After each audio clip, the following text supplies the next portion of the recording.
We held this for a minute. It's 1 minute after 1. Welcome to the Calaveras County Water District Finance Committee meeting. Today is December 19th. I call the meeting to order. Please rise and join me in the Pledge of Allegiance. I pledge allegiance to the flag of the United States of America and to the republic for which it stands, one nation, under God, indivisible, with liberty and justice for all.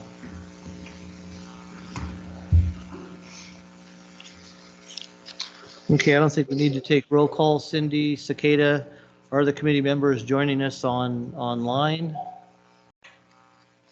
Public comment. Do we have any public comment for today's meeting?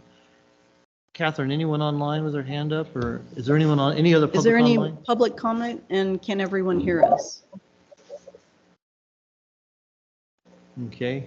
Hold on, I don't think they can hear us. I can hear you. Can everyone hear us? I can hear you. Can you hear me now? Yes. Okay. Okay, that was Jeff saying he could hear us. Yes, there is no public comment. Okay. Item number 2 on the agenda is approval of minutes. Cindy? Yeah, I'll go ahead and make a motion to approve the minutes. Okay, I second that motion. Minutes for the November 21st meeting have been approved. Item number 3 on the agenda, new business. Jeff Meyer, report on the monthly financial reports for November 2023. Good afternoon, Mr. Chair, Director Cicada. My apologies for doing this remotely. I'm a little under the weather. I don't have as good as excuse as Director Cicada does, but I wish I didn't, trust me. I'm still kind of under the weather, and I really don't want to share this with anybody. The November report goes through 5 months of the fiscal year. Basically, that's about 45% of the budget year. However, as I've mentioned before, and you're well aware, this doesn't necessarily reflect a 42% of all the revenues that have been budgeted. For one, property tax revenues only come in January and May. So that's a big part of our budgeted revenues that are not included in these numbers. It's about 16% of our total operating revenues. But that being said, we're about 30% of budget for all total operating revenues. But the key one that you want to take a look at is the water and sewer revenues that are at 42%. That's at the top of page 1. Or it's actually at right on budget. If you want to look at the numbers, we're looking at 42.4% for the year, and for water and sewer residential sales, and we're supposed to be 42% of budget. So that's doing pretty good. Jeff, can I ask a question? Yes. On those water sales and sewer sales, et cetera, does that include income from the new rate increase, or will that be reflected in December? It only includes a partial portion of the new rate increase, because the November bill only had 30 days of the new rate increase, because the new rate increase went in on October 16th. So it was only October 16th through November 15th that's part of the billing.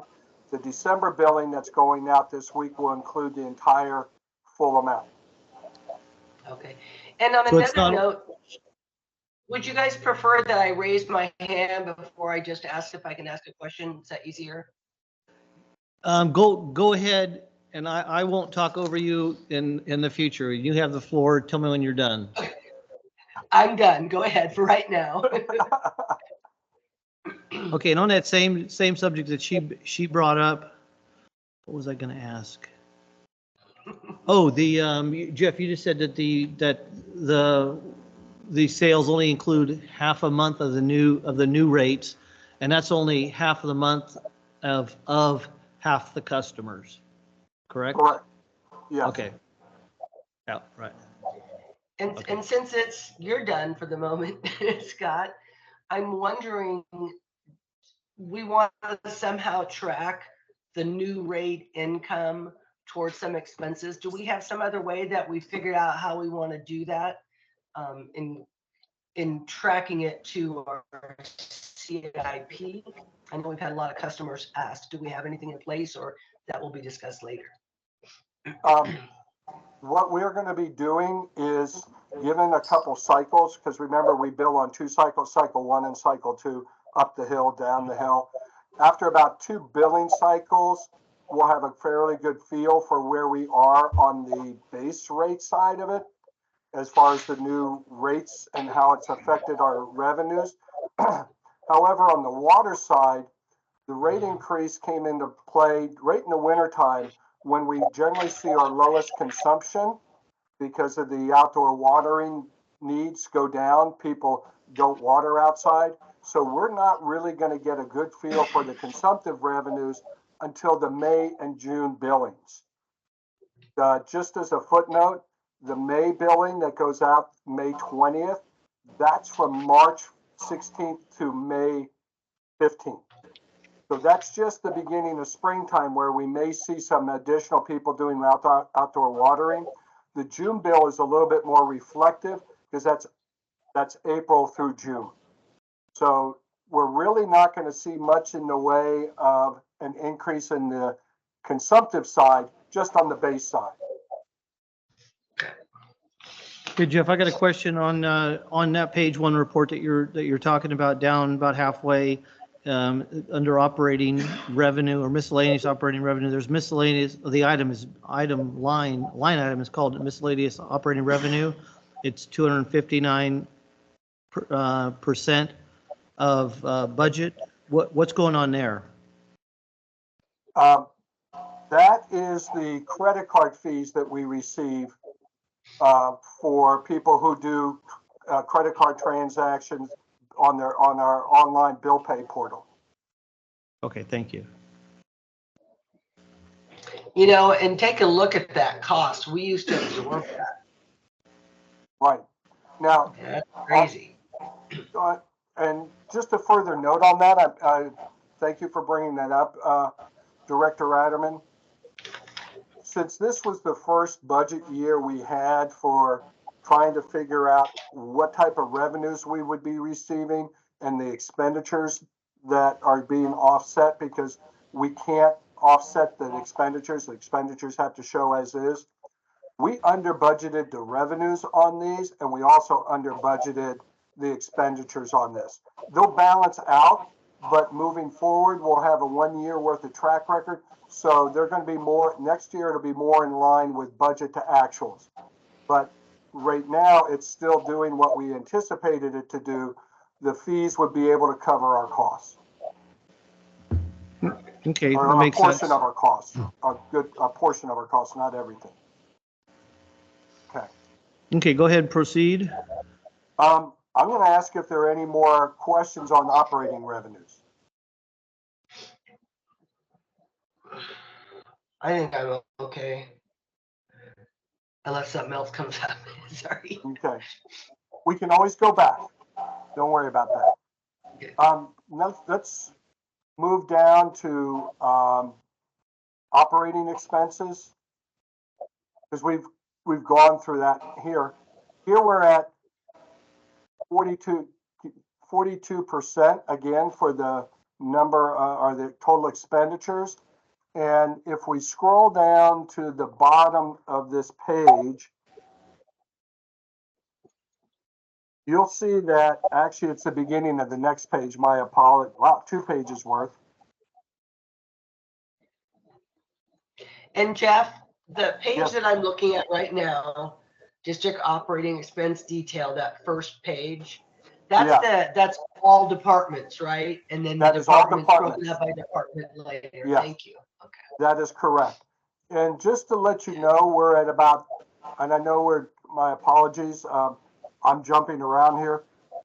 We're at 35% of costs at this, 35% on budget on our expenditures, which again is not too bad, all things considered. We haven't gotten all our costs in, but some of them in terms of things like our UAL payment for PERS, we pay that up front. So we do see a little bit of high costs in that regards. But when we're looking at our total salary and benefits, we're at 36% when we're compared to 42% basic math where you should be after 5 months. However, there's a caveat to that. And Michael has mentioned that many times, and so has Stacy. We've had a number of vacancies. And obviously, when you have vacancy positions, you're not paying salaries and benefits for those. It looks like we're starting to fill those vacancies. We still have a couple outstanding, but that should be more in line once we hit maybe March of next year, where the budget will become a little bit closer to actuals. So The one Jeff, number that, pardon me? so in the expense section, I'm looking at item 61485, third party payment processing at 241%. You would offset that with the income up on the top of the page, right? Which I think is 259. Revenue offsetting this? Yeah, there's revenue offsetting that. Okay. And I think the revenue's at 259. This third payment is 241. So when you put the two together, we're still a little ahead of the game on the income side. That is detailed out in Department 59. The offsetting is detailed out. Gotcha. Right. The items that are highlighted in pink are those that are above the 42% level. HVAC, if you're looking at that, 111%. You're right there, stay there. It's high percentage-wise, but our budget was only 8,500, and to date it's a little under 9,500. We had some unexpected repairs needed at the and work done at the office, so that's why that particular item is over budget. And when we look at was that repairs, or didn't we do some kind of an office remodel? No, that is repairs. It was repairs. Okay. Right. And the other item, pumps, motor repairs, we actually ended up, but let me back up a second. This line item is generally for repairs by third parties, vendors, and also parts that we buy for repairs ourselves. This year, however, we had several major pump failures where we had to just replace the entire pump. That's why those numbers are significantly higher. We're going to be looking at this at mid-year for a possible adjustment, because Catherine and I have been discussing this. When we replace an item that's $30,000 or in that ballpark, that's generally a capital outlay expenditure. And we want to capitalize that and put it in fixed assets. So we're looking to move those down at mid-year. We're going to leave them here, obviously, but once we move those down, this line item will look a little bit better. However, we'll have to figure out what we're going to do on the capital outlay side. But that's why that particular one is so high. In fact, let me see. There's a replacement of a Forest Meadows pump for $21,000. Huckleberry lift station was swapped out at $28,000, and there was another one recently. So that's why you see such high numbers there.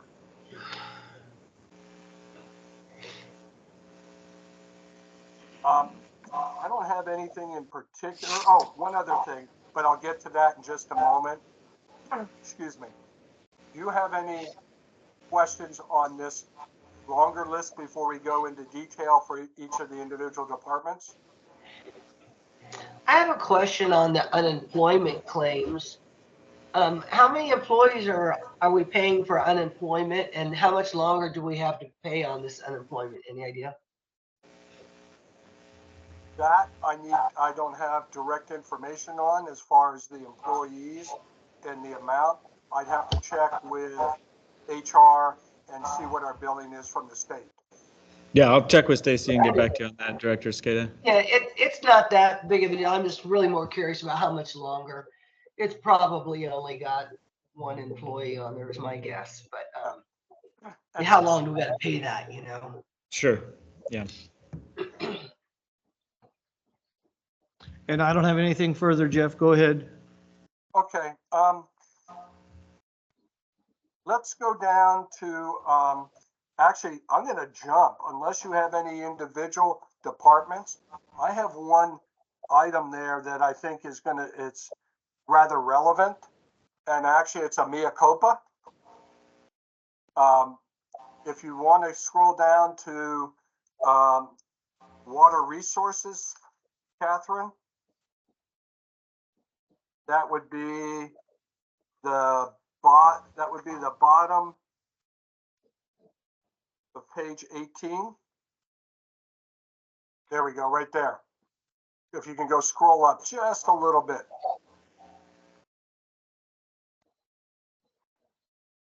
I want to be able to show the expenditures on the, okay, right here. Under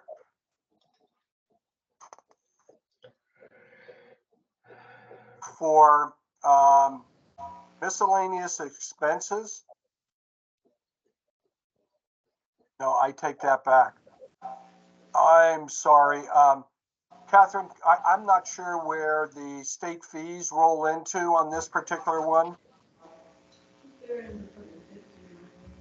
I don't know. No, I if think you're on it, Jeff. It's Department 60. Yeah, but I'm 61435. looking at the roll up there. We may have to scroll down to get the detail. Right there under outside services, there it is. Yeah. If you look at our budget for 61435, state, federal, county fees, there was a budget there for 85,500. We're already at 109,982 when we only have a couple more fees to pay. We made a mistake in budgeting. We under budgeted this amount. When Catherine and I started going back and looking at this, because we both looked at this and go, wait a minute, something's off. Some of our budget for 23, 24 did not quite align up with prior year actuals. This is on us. I should have caught this. And, but it'll be taken care of when we prepare next year's budget. So this line item will be over budget for the rest of the year. What about the portion, Jeff, where it says 62,000 and change is to be reimbursed? That wouldn't be offset of the 109 already paid? Wouldn't that Yes. bring us down? It- Wouldn't it's that not- bring us? It's revenue. Mm-hmm. That's just information. Oh, gotcha. It's revenue. Okay. Yeah. Okay. So we get reimbursed by some of our fees from NCPA, and that's some of it, but it shows up on the revenue side, not the expense. What revenue line item is it under? Is that one shows that it's, well, if we haven't received it yet, it won't No. show. Eventually it should offset, but next budget going forward will be more in line with what the actual will be. Correct. I believe that's 54600. If I remember off the top of my head, 54300 Yeah, or 54600. You're right. Other non-operating revenue. And so is that one, well, we haven't received that 60 some odd thousand yet, right? No, Okay, so it won't even be reflected there yet anyway. right. Other revenue, where are we? 54600, you said? Yeah, I think we actually just received it, but we received it in December. Okay. All right, well, it's still something that'll offset it, so it's not like we're out of pocket that much for the Yeah. most part. Okay. In case anyone wanted to look at the third-party fees, it's detailed here. It's also detailed at the 48190 revenue side. Gotcha. What is the miscellaneous operating expense for, well, never mind, it's $93. Catherine? Never mind. Sure. I'd have to look at the detail of that. It's no big, it's only $93, right? So Right. it's not a big deal. It probably goes somewhere else even for that matter. I think it may have been deposit slips off the top of my head. Oh, yeah, I remember reading something about that. Yeah. Catherine? Can you please scroll up to utilities and their capital lease? I'm going to impose upon you to kind of explain what's been going on with GASB and how that has, the accounting has changed for that. I'm not sure that it actually shows on here. It's a balance sheet item, not a, I understand, but you put, there's something down, you talked about it in your, we put a note in here on that. sorry, the mouse doesn't scroll very well here. Whoops. I don't remember where I put the note, but just to briefly underscore that, GASB, the Government Accounting Standards Board, has implemented in the last 2 years some new accounting standards which we need to follow in order to stay in compliance regulatory. It used to only be leases that you paid. So for instance, for us, our vehicle leases, we have to do some pretty significant entries to get those in alignment. We have to book them as a capital expenditure, although they are not technically a capital because we're not purchasing them, but the way that GASB works, the GASB 87, we have to book those as a capital expenditure. We have to impute interest on them for the life of the loan. And then we have to do a true-up entry to true up what we've actually paid versus what the principal and interest imputed amount is. So there's about six entries to get all that in alignment at the end of the year.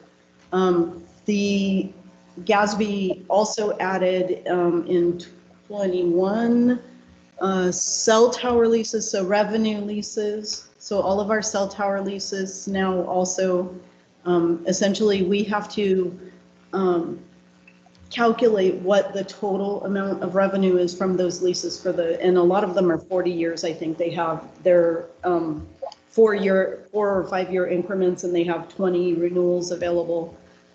So they're 40-year increments. So we have to calculate 40 years of revenue, impute the interest for that, and then book an entry for the current year to show what that year's revenue is. That's interesting, even if it's not, I mean, it's a lot of work, it sounds like for required to be accounting, but to include the full 40 years of a lease that hasn't renewed, is there options to renew it? More likely than not that we would continue to renew those. If it's less likely than not, if we say, oh gosh, after 4 years, we're just not renewing those anymore. If we made a policy or a guideline or a decision, we're not going to renew those. Then we wouldn't have to book them. Okay. But as long as we think it's more likely than not that we're going to renew them, we have to book them. And we have, I believe, 10 revenue leases now. Wow, a lot of work, extra work. It's quite time consuming to Just signed another one today. hack everything. It is, yeah, it's time consuming. It's just, I'll just point out briefly that this is just the kind of stuff that happens to us all the time. It's a Yes. new reporting requirement, a new regulatory compliance requirement that consumes a lot of staff time. So thank you, Catherine, for leading us through that, and Jeff. There you go. So the last one. It's frustrating. The last part of that, in this last fiscal year, they implemented GASB 96, which is SBITA. It's software any software agreements that last longer than 1 year, same treatment. You have to figure out what the total cost of it is and book a. Wow. Do you have any, Yeah. do you have any reason why they need this information? As you have to report it, what's the benefit to whom? I think for There is no benefit. for large entities, it actually helps smooth out, so you don't, for example, the software, a lot of times it's a 3-year or a 5-year agreement, so you may have like 5 of them come due in 1 year, and then you don't have anything for 4 years, and then you have 5 come due. So Oh, it gotcha. smooths out the accounting for that, especially for larger entities. Hmm. And it shows, it more fairly states on your balance sheet your actual net position. And of course, if you're the larger entity you are, the more it shows that information. See me in my office if you want to hear any more about it. No, I Or understand not. those. It's just like, really? I mean, look at the dollars. It's on page, well, it's line item 48130 on your report, page 2. That's the only Gatsby 87 I see, and it talks about the revenue side. Yeah, it's And up on, it's just like, it's a pretty minimal dollar amount. It's like, really, folks? Yeah, 48130 in the notes there, other revenue. it's on the bottom of page 2 of the Yeah. report. Yes. Yeah, and that's the only place I found a Gatsby something or other. And that's the one I actually was thinking about when I There you spoke go. about the capital lease. This is, we did Yeah. put, Catherine did put this description in here for the cell tower Yeah. leases. Yeah. So. But look at the dollar amounts for how much you have to go through that work. It's like. Right. And in this portion of the report, the lease revenue was previously budgeted as revenue, but what happens now is it's kind of almost a year behind, and we actually receive it to an accrual account instead of a revenue account. So I have been manually putting the amounts down there. Thank you. Okay, well, thank you for that explanation. Anything further on this, Jeff? I have nothing further on this section. Cindy, I'm any okay, further thank questions you. on 3A? No. Public comment on new business 3A? Any public comment? I just want to thank Catherine and Jeff for how much detail is in here. These reports are great. We've tweaked them over time, but there's just a ton of information here, and then explanations for the outliers. So thank you guys for the work that goes into this. No, obviously, a lot of Yeah, work. they are really helpful.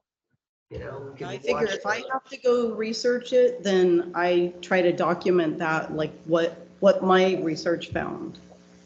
Good job. Thank you, both of you. Catherine, could Francisco. you please scroll down to page 19 of the agenda package? Okay, we have public comment from. Well, no, go ahead, Jeff. Go ahead, Jeff, and then Francisco is at the podium. Go. Sure, We have okay. more comment. What page did you want? Scroll down to 19 because there's two more components of this that I think is important that we discuss. Right there. This is the fund balance report, and Director Cicada was just asking about the effects of the rate increase. And when we went through the rate increase, we were talking about that the water fund was not collecting enough revenues to offset its expenditures. And really, when we take, and I know these numbers are skewed because we haven't had some of our property tax revenues yet, but if you look at Fund 300, the water fund, that in that unrestricted column, it's gone from $3 million down to $630,000. We're not collecting enough revenues in the water fund to pay for our water expenses.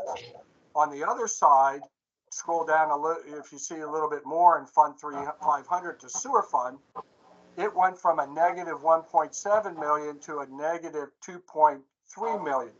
Again, it may be a little bit better off when we're taking into account sales or property tax revenues, but we're still not collecting enough revenues for our operating fund. And the next page really highlights that. If you can go down to the next one, Catherine.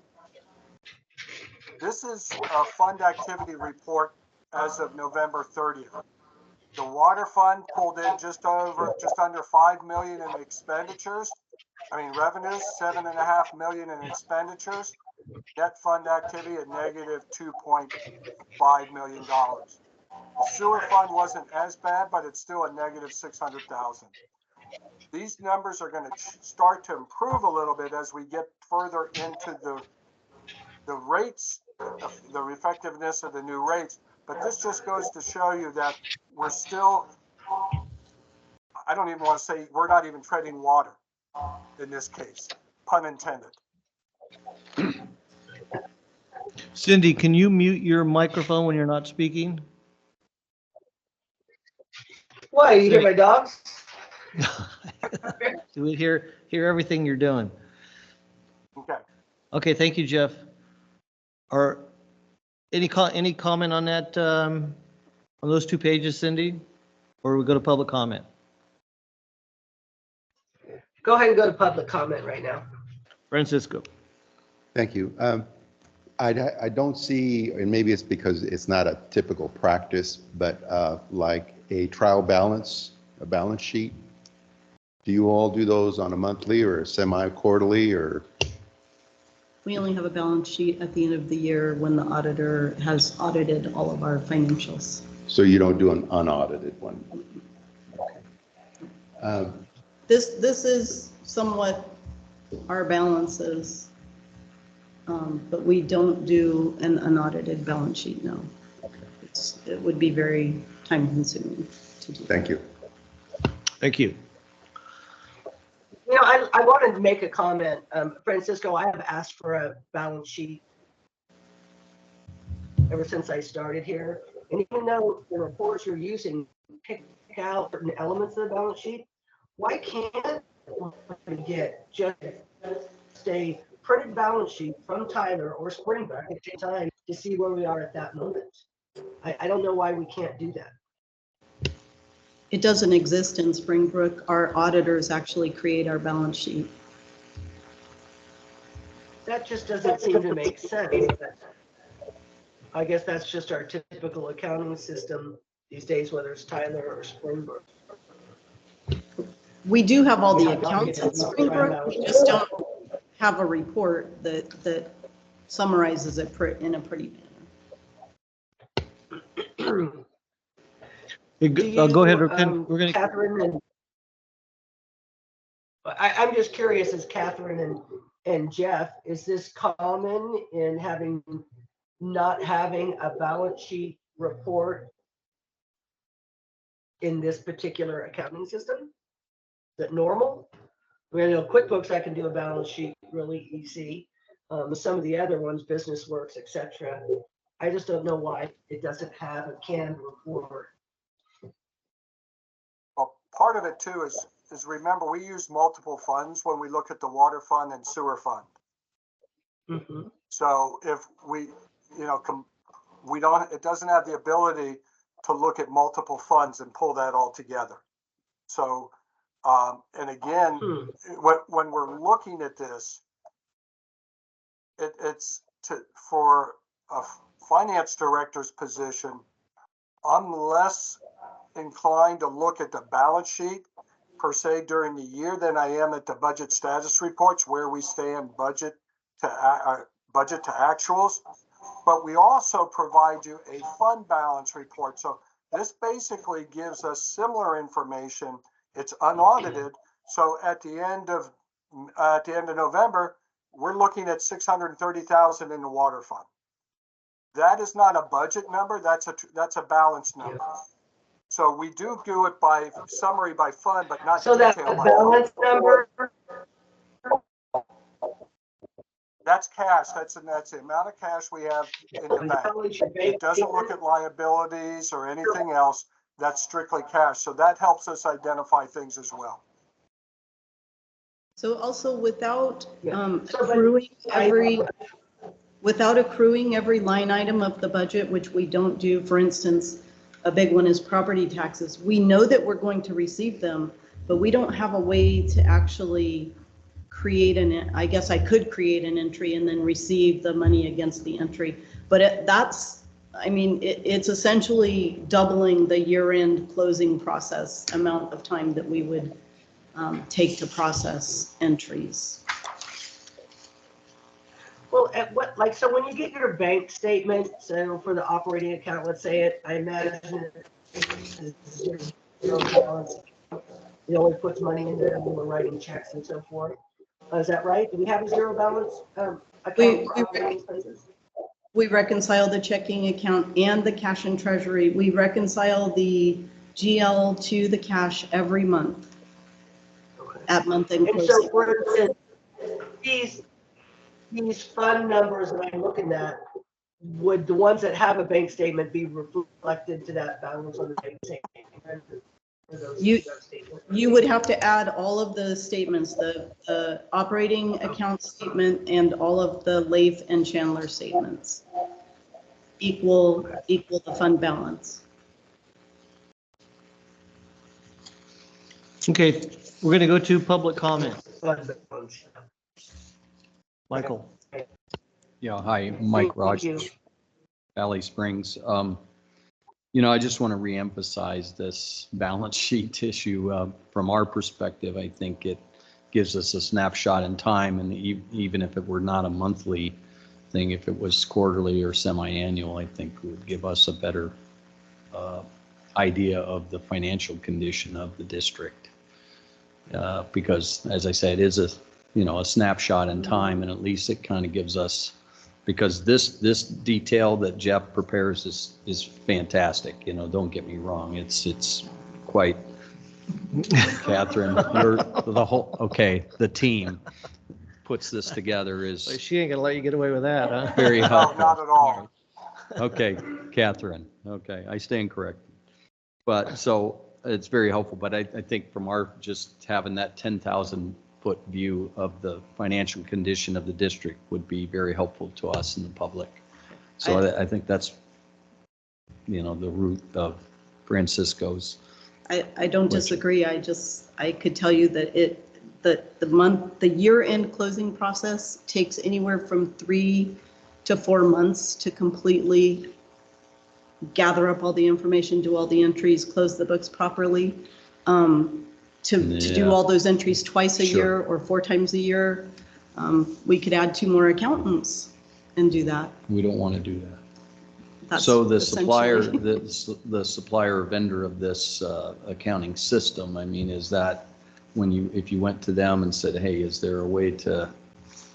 I'm on my 3rd government accounting system, and it hasn't been any different Okay. in any other entity that I've worked for. Balance sheets are a year-end thing Okay. in Okay. government accounting, So I unless have, you're using QuickBooks. I just have a question about Department 58 in engineering. And I think I know the answer, but I'm going to ask it anyway. And that is the almost double the size of the budget in the salaries and wages and benefits for the engineering department. Now, I know there was a new hire recently in that department. So if you could maybe clarify why that budget is double what it was in 22 and 23. I think you're comparing actuals to budgeted. Actuals. The number in 22 and 23 is actuals. Yeah, and we can't find people to fill those vacancies. So we just filled an engineering position that's been vacant for maybe 2 years. We've had extended vacancies. So the actuals from last year look lower than budgeted. So do you have an idea what the budget was then in fiscal 22 and 23? If those It would are have been similar, actuals. but you can look at all of our budgets on our website. It would have been Just close to what it is this. We haven't created any new positions but from last year to this year. So the budgeted amount would have been similar to this year, maybe 2-3% difference. Okay. So the actuals in current fiscal year of 381, if I straight line that, it's going to be considerably less than 1.5, and that's because of open. Yeah, so Positions. for example, the engineering coordinator position has been vacant, I think, most, if not all of this fiscal year. We're hoping to finally fill that seat next month. We had an engineering vacancy that was just recently filled, but our senior engineer is retiring next month, so we're going to have another vacancy there. We've floated that job 2 months ago. We don't have a single applicant yet, and if past is prologue, it will take a lot longer than that to find another engineer. It's difficult to fully staff that department, but it's critically needed. So if you've operated without that position filled at roughly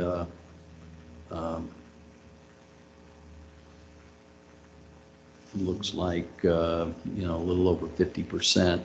I mean, how critical are the positions if you've been operating without them for the last 2 years? Well, there's very critical because we have, we're increasing the amount of construction work that we're doing. No doubt. Over that same period of time. Our engineers have taken on admin tasks that they shouldn't have to do because we need them focusing on engineering. Is that the engineering coordinator's role? Because the engineering coordinator position has been vacant. That's one of the reasons we're adding another accountant, because engineering needs help with on the accounting and finance side as well. Like I said, we're about to lose our senior engineer that's been here for 20 years. So that's a lot of institutional knowledge that's walking out the door. So we need to fill those spots as soon as possible. What's that? Is that Mark? Charles Palmer. Charles Palmer. So we're spread very thin in engineering, so we need as much help as we can get there as soon as we can get it. Thank you very much. So that salaries and wages budget last year was 1327, so one position. So when you have a budgeted amount and you have this kind of what I would perceive as a bit of a windfall, where does that money go? How does it get reallocated to other departments or? Generally, Well, in engineering, it's not a windfall. It's using that money to pay outside Right. contractors because the engineers, the Okay. work has to be Okay. done. We spend more on consultants than we Yeah. otherwise would Got have to. Got it. Is that a line item profession? Is that what professional services is? Yes. Yeah. So the hope is if we can get fully staffed in engineering, we can draw down, decrease the amount that we spend on outside services. But at the same time, like I said, we're increasing our capital expenditures. So we're ramping up. The Okay. professional services line in the operating budget is low. The professional services generally are charged in the CIP budget. Yes. Allocated to the specific Allocated, project? yes. Okay, Right. that's good to know. Yep. Okay, thank you very much. Thank you. Go ahead. Hopefully a simple question. It's just curiosity more than anything. I know who you are. Mike Castro. Okay. Okay. On page 8 under power sales, why the drastic increase in power sales from Hogan? I'm just curious why it almost tripled. Because they are able to sell that power at a higher, because as you know, you've heard, the cost of power went up. So they're able to sell that power at a higher amount. So they're buying it from us at a greater. Yet the other one is not selling as much as it did. We have a fixed, It's a different contracts, different arrangements for the two projects. So the Norfolk project is a fixed royalty, and the New Hogan project will vary depending on the water year, depending on the power market, different I circumstances. just And- wondered and- why the drastic change on it. And to help answer his question, it has nothing to do with the volume of water in Hogan this year? It does, water supply will impact it as well. Okay. I just left CPUD's meeting and they've never ran Chad's powerhouse all year long. And this year, for the first time, they're able to generate power with both of their hydro units coming out of Chad's. As long as they're operating, one of them breaks down all the time. As long as they're operating, they're able to garner revenue all year long. This is the first year in a long time, maybe the first year ever.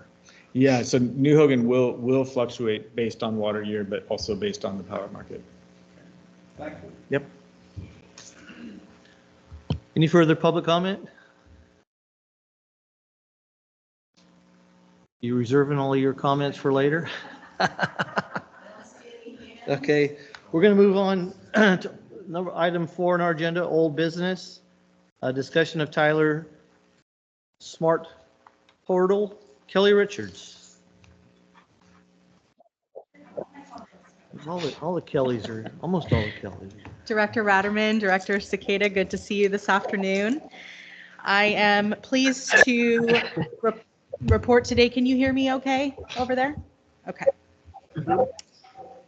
I am pleased to report today on the Tyler Smart Meter Access Portal and provide an update to Finance Committee on the status and then actually our plan for launching the Smart Meter Element come January 2024. So as you're fully aware, we've reported in multiple committees that we have been moving forward with working alongside Tyler Technologies for some time now and rolling out this part of the customer access portal. The portal itself has been in existence since we migrated over to Tyler Technologies in code back in 2021.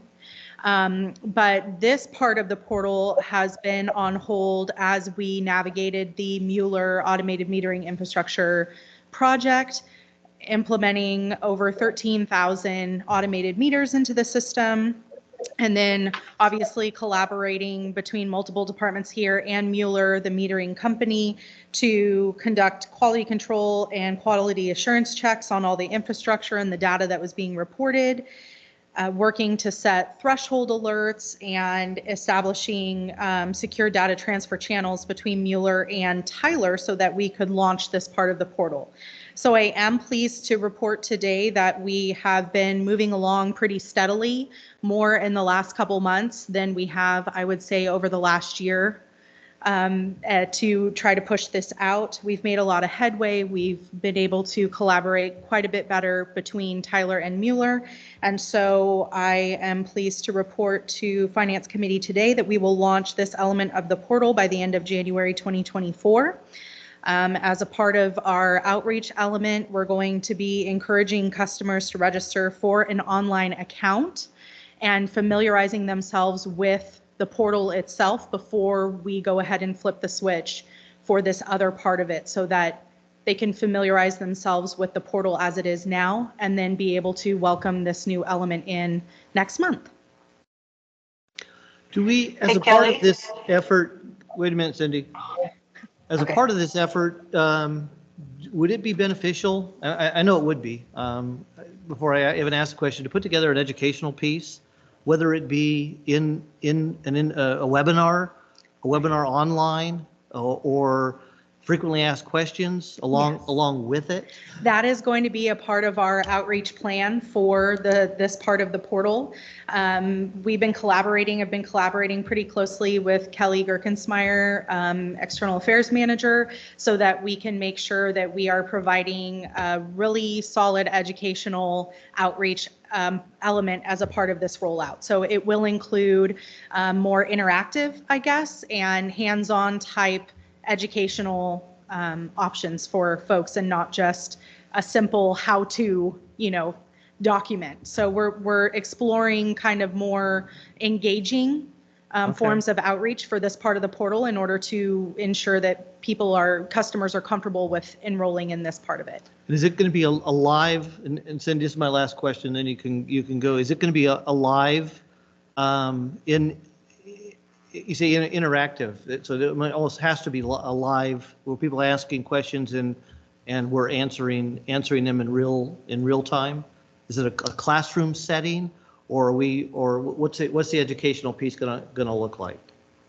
I don't think we've established particulars as of yet. We've kind of kicked around that as an option, but I think a lot of it is going to be focused on providing, a video or a display of how you would go ahead and access the portal, how you would set up these alerts, what you're going to be seeing when we turn this on, and then obviously informing customers that they can reach out to customer service representatives if they have any question. As far as a webinar is concerned, I don't think that that's necessarily something we wouldn't consider doing and might even be a great interactive part of this rollout, but it's not anything definitive that we've decided on yet. Yeah, one of the ideas we've kicked around, and we'll hone this when we present it to the board next month.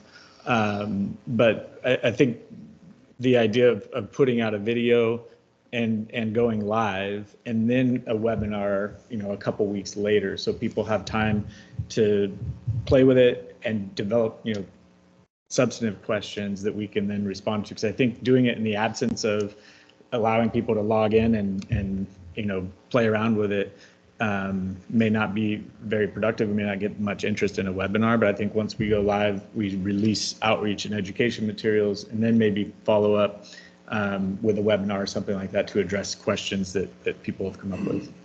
Okay. Yes. Awesome. Cindy? Okay, hello, everybody. So, Kelly, in the report here, it says that we implemented Tyler September of 21. Is that when we actually started billing, or was that when we started migrating from Springbrook to Tyler? No, we went live in the Tyler system in the UB module September of 2021. So we started conducting all utility billing related business within Tyler in September of 2021, including billing.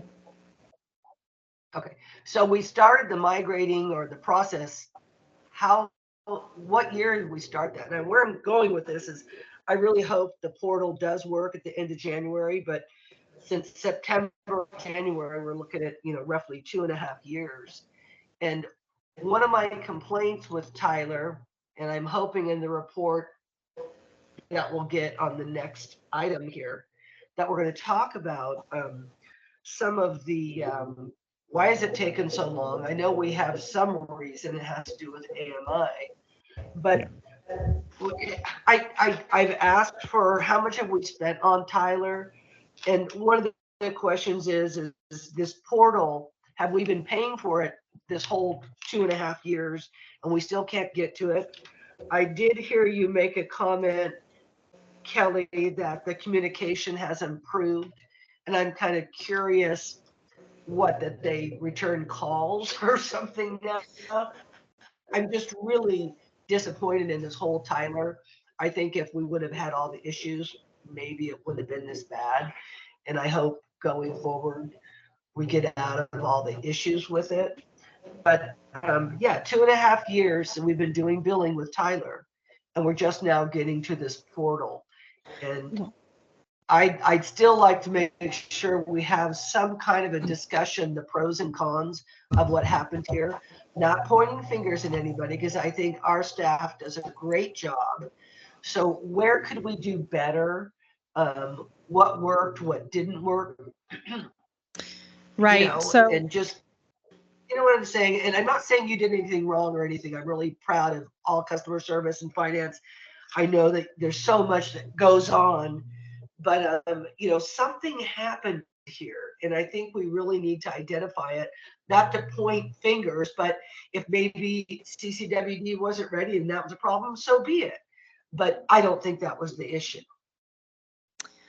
Right. So I think, yeah, and I think, right. So I think in previous presentations, and I've spoken to this quite a bit, I think just in the time that I've come on board here with CCWD, one of the most complicating elements to this, moving forward with this part of the portal has been the simultaneous implementation and rollout of two very involved systems. The CIS, utility billing CIS through Tyler, and then the AMI system district-wide. And so I really do think that as an agency, we want to try to avoid something like that moving forward. I think this was a learning experience. It's not to say that agencies cannot, simultaneously go through implementations. It's just for our bandwidth and for our staffing, it's not ideal. You really want to try to dial in one system before you move on to another. It makes it a little bit easier to make sure that the systems are effectively talking to each other, and that you're not trying to iron out issues with one system at the same time you're trying to iron out systems with issues with another system. So I think that was a learning experience for us. The online portal was launched in September 2021. So I just want to clarify that the portal itself has been up and operational to our customers since September of 2021.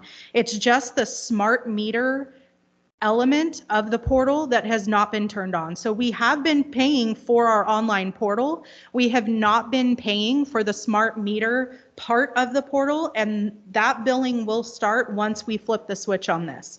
And the reason why we have not flipped the switch is because we have been trying to make sure that through the project stage of our AMI project that like I said, analyze the data reporting in, that we did quality control and quality assurance audits out in the field on almost all of our meters in the field to make sure that we could correct issues and make sure that the system was as accurate as it could be before running out this portal, so that it would absolutely benefit the customer. And as you can imagine, with normal day-to-day operations that we have to sustain in addition to taking on this additional workload, it has been a little bit of a challenge, but we've made it to a point where now we feel very comfortable rolling this portal out and, you know, obviously providing that engaging element and that, you know, benefit to the customer so that they can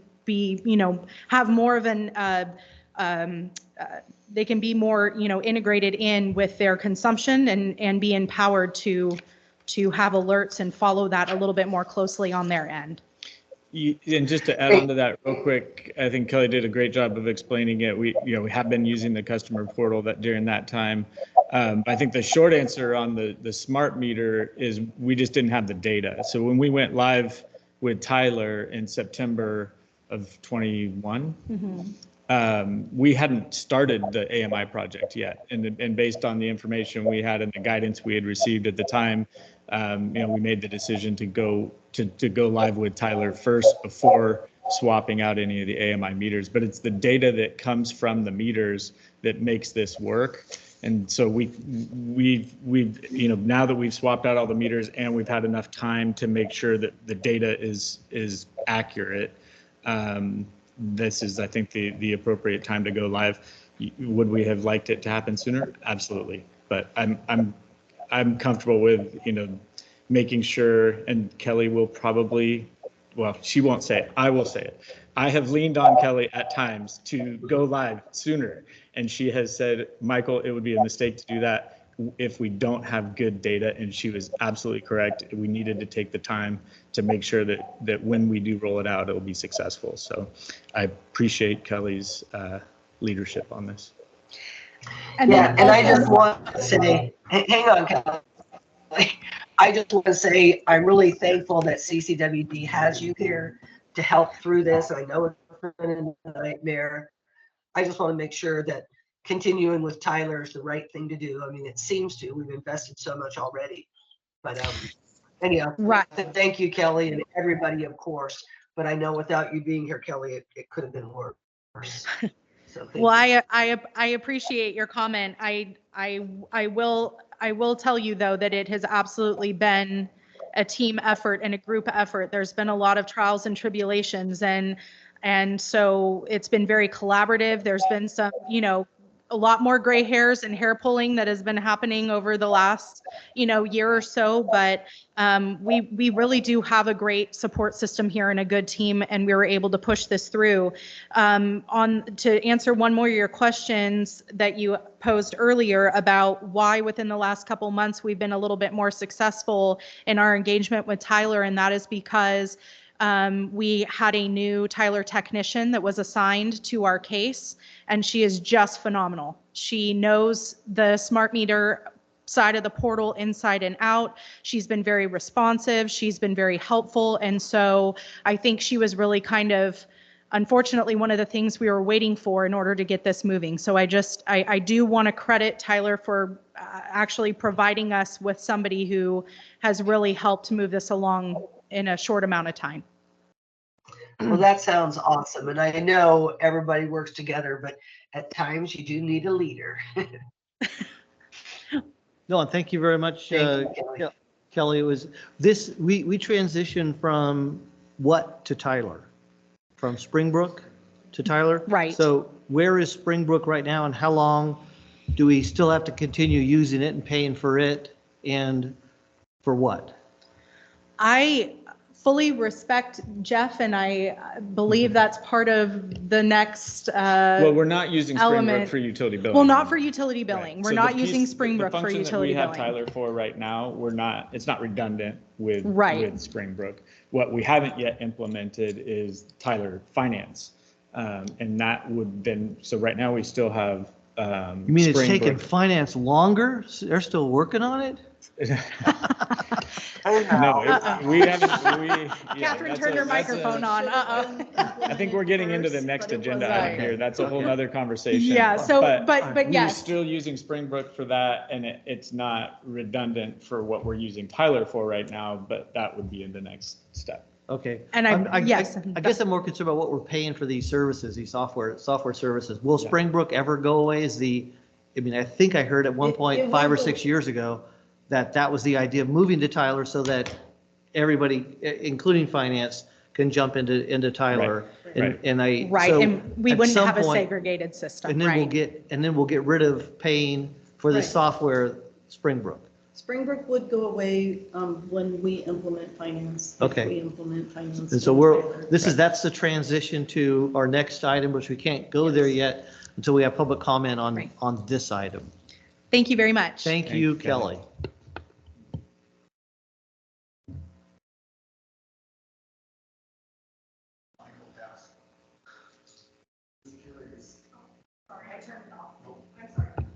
Okay, Michael Castor, just curious, when you flip the switch and go live with the portal, what will the cost be?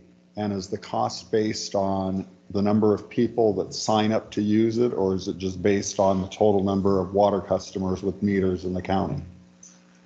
Okay. Okay. So the portal itself is software as a service. So we have a software as a service agreement with Tyler. So right now we're paying a certain amount for use of the portal as it is. Once we flip the switch on this element, it's like an annual cost that we will pay. And Jeff, I don't know if you have those numbers in front of you, but I certainly don't want to put my foot in my mouth. I want to say it's less than 10,000 a year, but I'm not certain. I believe you may have those numbers. I don't have them in front of me. Let me try to pull them up, but I can address that in the next agenda item. Okay, perfect. So that's part of And the Jeff, part of the that cost being of software as a service through Tyler. Okay, go ahead, Cindy. So I'm hoping, because I've been asking for this, I want to know what each module, each portion of Tyler costs us. So here's another cost adding in for this portal service, which I think is a good thing. But these are the numbers that I'm looking for. I am so curious. I think I'm sure. we've Cindy, I think we're gone getting way into that in overboard. our next agenda No, item. that's is what I'm gonna be- hoping. Yeah. That's what I'm looking for. If we don't have it on the next agenda item, I'd like to make it an agenda item for next meeting. Okay, we're going to move on. Any further public comment?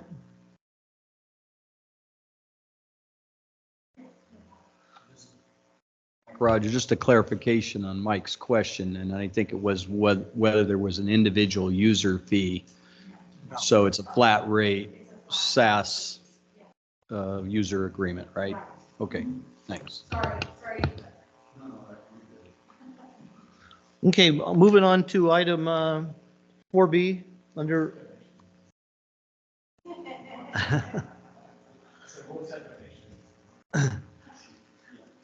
Okay. Okay, Jeff Meyer, 4B, Tyler Software Review. Certainly I just pulled up the Tyler system and UB meter. It's not showing up as far as the smart portal for the cost that I see on the invoice that I have. I'd have to dig deeper on it, but we can reach out to Tyler on that to get a final number on the smart portal side of it. Yeah, let's make sure we have that information available for the next board meeting, and we'll report out on that. Yeah, And I think that's, in addition to that, I think what Cindy's asking for is all the other costs associated with it too, and not an individual monthly or annual fees that Tyler is charging. correct. I understand. Yeah, I'd like to know all the costs from day one, from the time we said, okay, let's switch to Tyler, not just last fiscal year and the current fiscal year. I want to know what this costs for, the service maintenance contracts, all that stuff. Certainly, we can do that. Going backwards.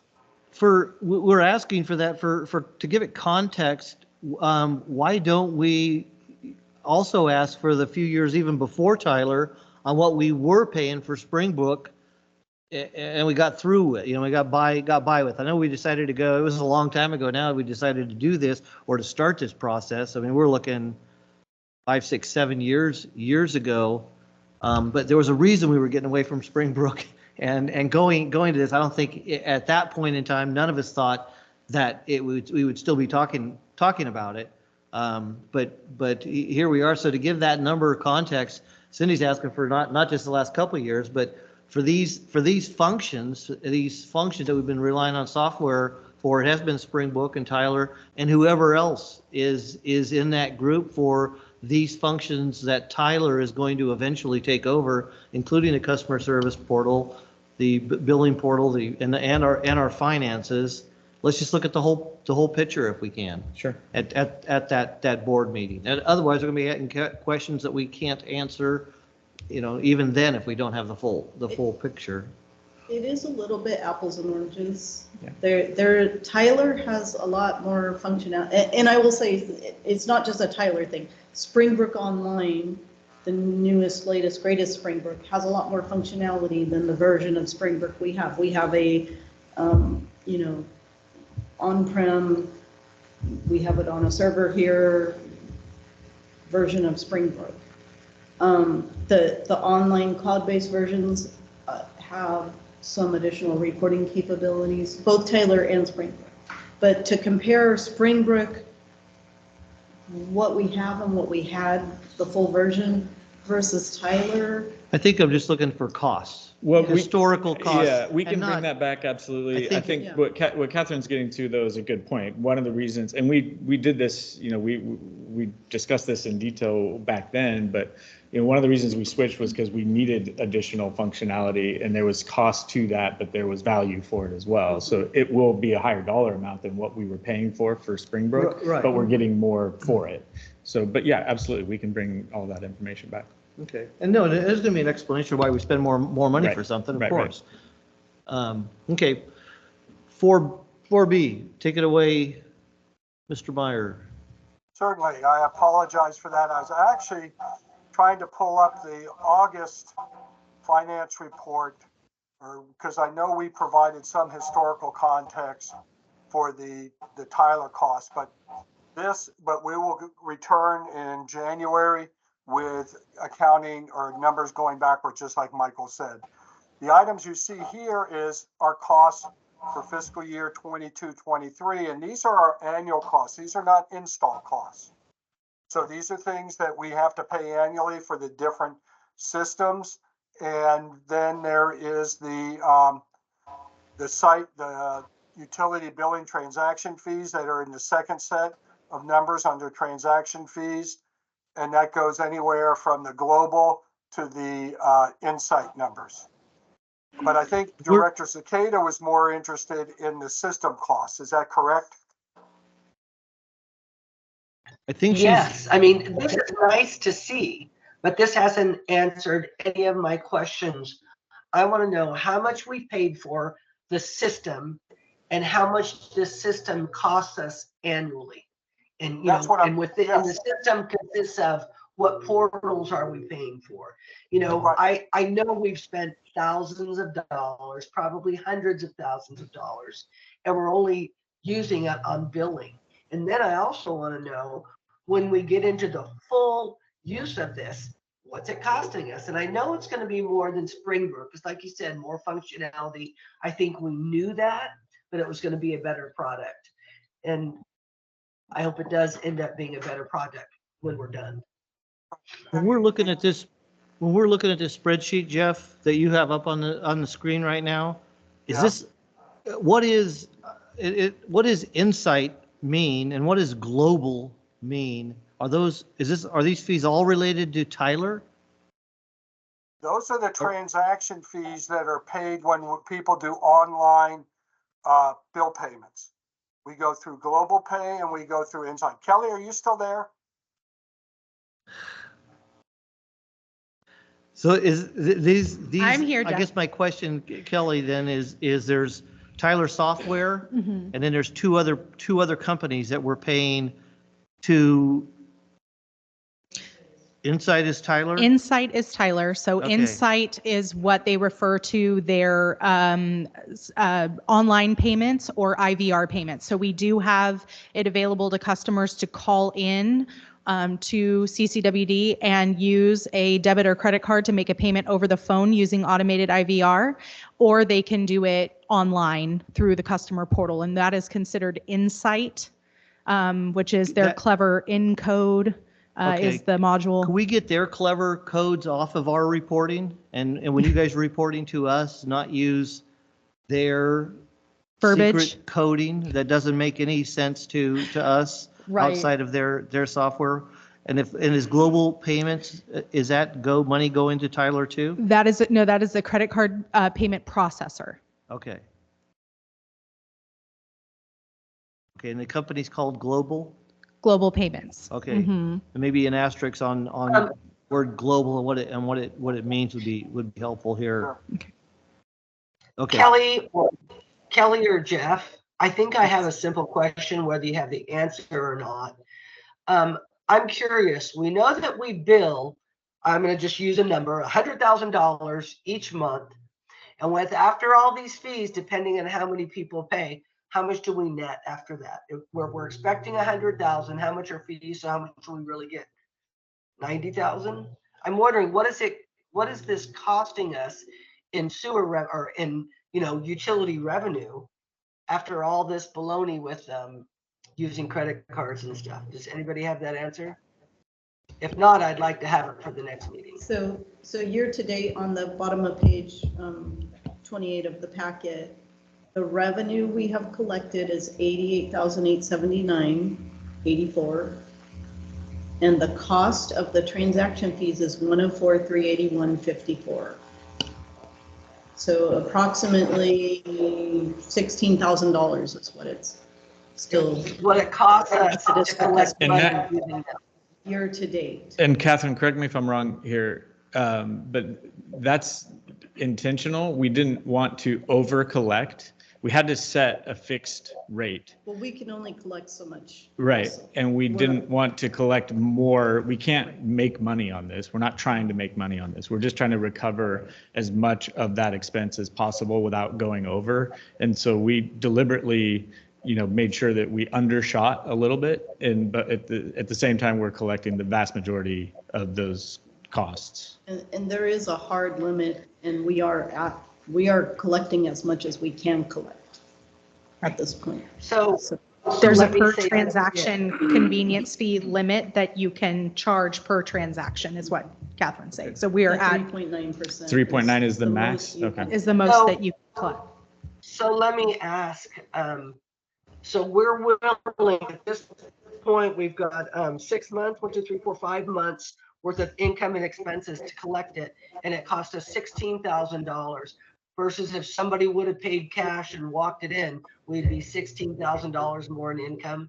And I know there's more costs offset with that, but I'm just looking at these right here. It cost us $16,000 for a customer to either pay online, whether it was a credit card or debit. So with that being said, are we willing to spend that kind of money of sewer income that we should really be having. I've been, I mean, is that right? It was $16,000 for us to collect 104, and then it ended up being 88, so that was at 16,000, you said, or something. No. No, those are the 16,000 to costs. collect millions of dollars in revenue. This is this is for all of our, so so this is the Just the majority of our rate revenue comes through these mechanisms. These are just the fees. Right.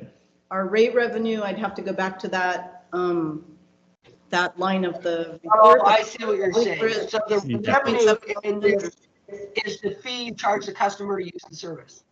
Right. Yes. Right. So if we were not charging convenience fees, we would be absorbing we would be paying out $104,000 worth of transaction costs for this service.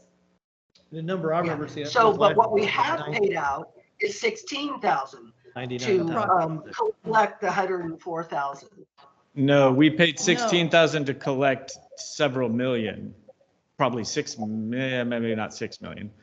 Yeah, but that other million isn't included in fees. So the fees we charge these people to pay in this particular payment method cost us this much money.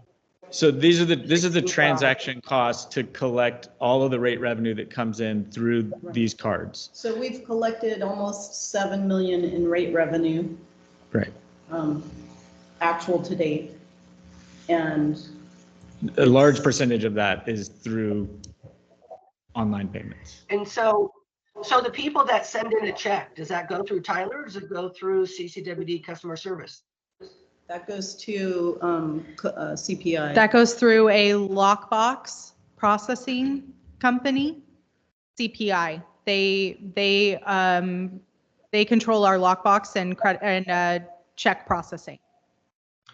But it's So no cost these to the, fees in it's, This report reflect those fees as well, The like district. global payments, is that the The lockbox? district pays the fee to process those checks. We do not collect a fee from customers to process those. And that is not reflected here. That's a separate That's a whole separate. that's a, expense.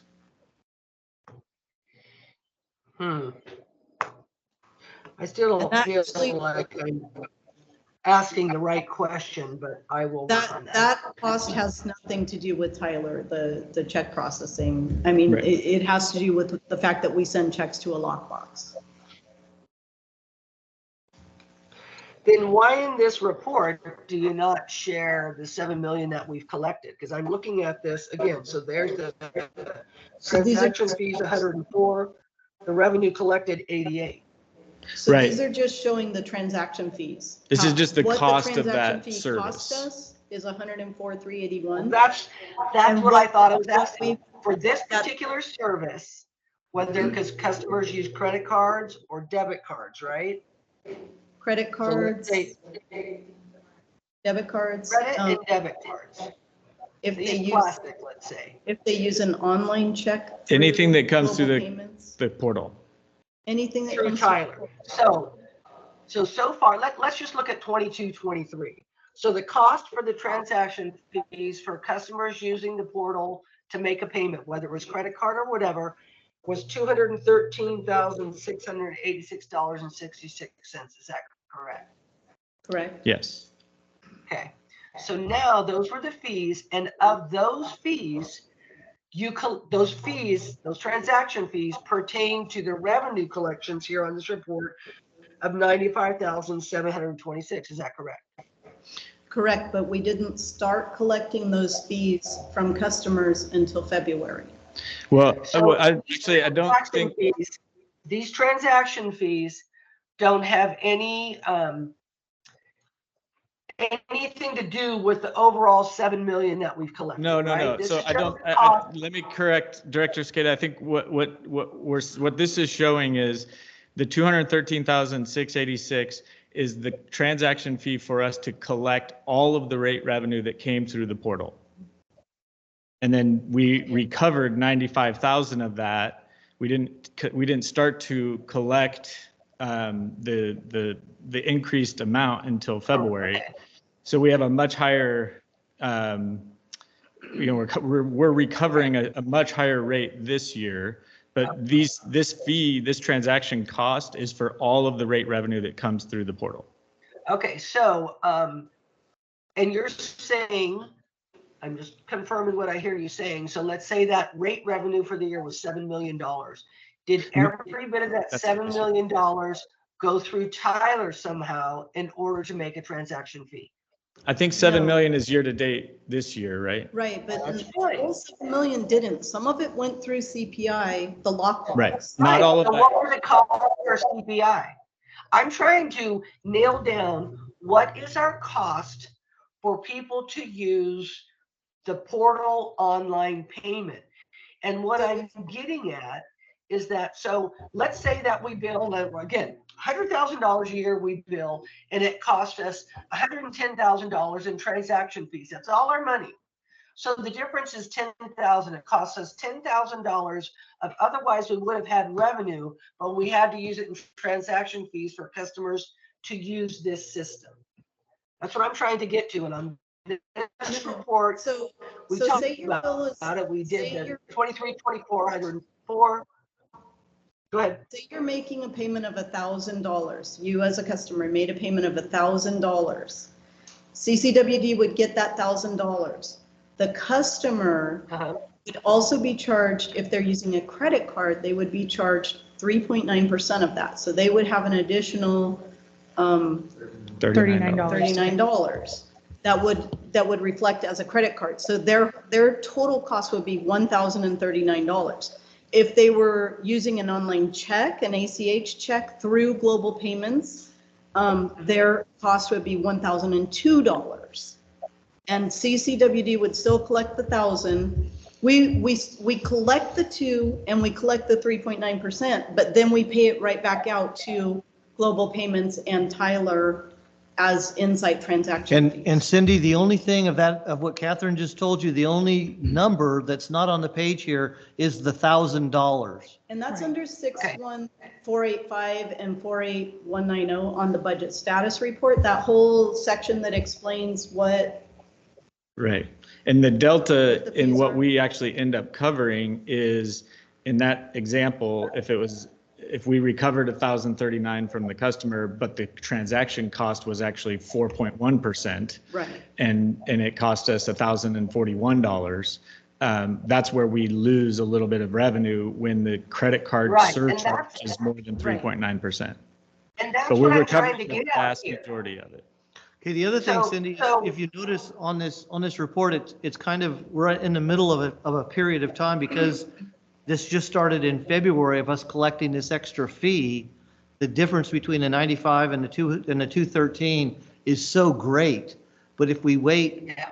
if we were measuring a smaller batch, just February through today, February through June of this year compared to February through June, using on the upper chart, those two numbers, 212 and 95, would be much closer We're- together. Right, we're recovering And about that was- 85%. That was the goal of creating this Right. thing in the first place. We're recovering Right. about 85% of our transaction costs for Okay, payments. so that- the cost to collect revenue is 15% of the revenue billed for the most part. Because I hear you saying we're collecting the 1,000 we billed, then they had to pay an extra $39, even though it cost us 41, so the difference is what we're paying. And that's what I'm kind of trying to get to. And I don't think this report gives me everything that we're supposed to have.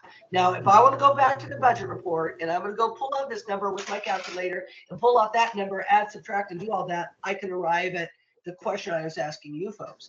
One is, I don't feel that I should have to use my calculator all the time. I think it should be somewhere. Now, if we're only paying 1 point some odd percent, I think that's okay, you know? But it just gets a little frustrating. I don't want to have to do all the math. I figured it should be here. And as much as I appreciate seeing some of this, it's still not what I was hoping to see, which is how much have we spent for the product, and then how much are we spending annually to use this product. I think that's a very important number that we haven't touched base on yet, and I'm hoping that'll be at the next meeting. Okay, So- so we can clarify that. I mean, so if we're year to date 7 million, if we assume, even if we just say half of that comes through the portal, I think it's more than half. But even if we were just to say half of that comes through the portal, we've paid $16,000 to collect 3.5 million. Yeah, and it's like, that sounds wonderful, it's doable, but it's still, I just don't know why sometimes things are just not so easy to see on the report, not for me. I don't know why, but anyhow, the next meeting that we're going to talk about, I think, is really what I was getting at. I have asked for transaction fees to be reimbursed, so thank you that we're working on that, because I always saw that $82,000, to do credit card fees that I didn't think that we should be paying for. So I'm glad to see we're collecting something. But, to me, the people making the money here is Tyler, and I want to make sure it's worth what we're paying. Tyler isn't getting any of this. Well, they get the $2 for the transaction fee. They're not getting, but we collect 100% of that. The portion that we pay for are credit card surcharges that exceed 3.9%, and that doesn't go to Tyler. And so with that being said, we could even say, that there's a limit of how much they can pay, but that's here nor there today.